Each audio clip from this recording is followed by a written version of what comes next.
بسم اللہ الرحمن الرحیم۔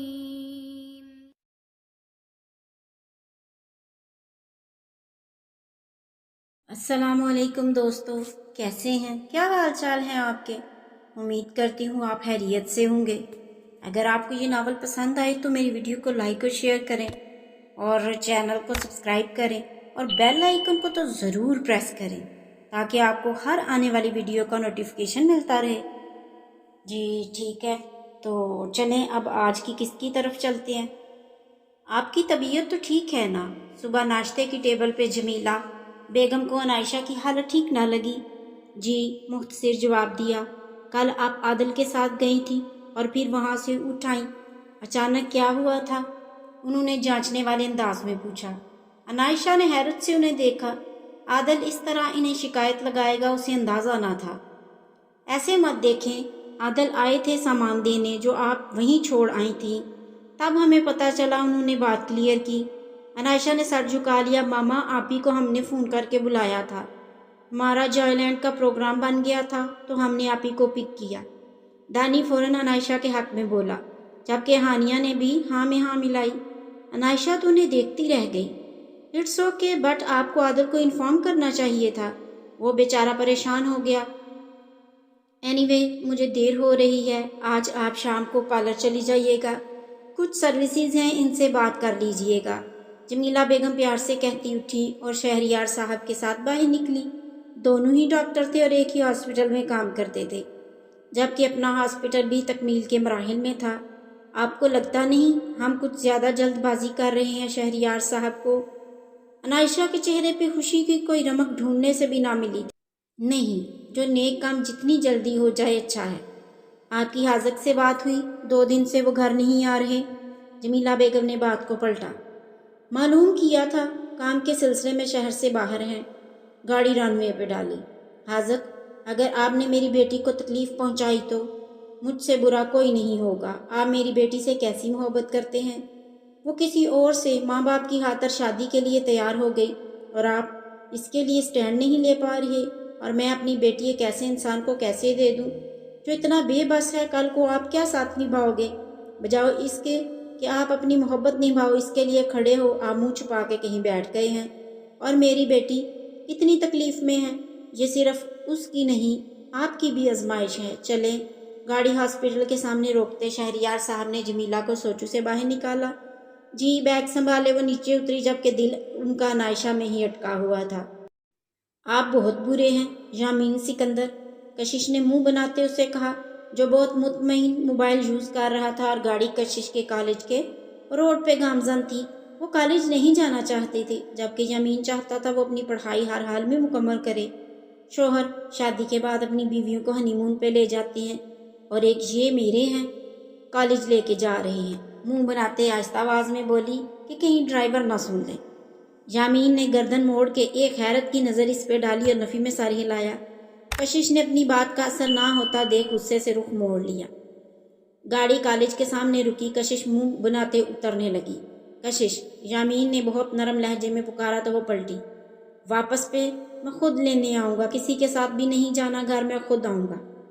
یامین کے لہجے میں فکر تھی۔ کشش پھر بھیانک گھوری سے نوازتے نیچے اتر گئی۔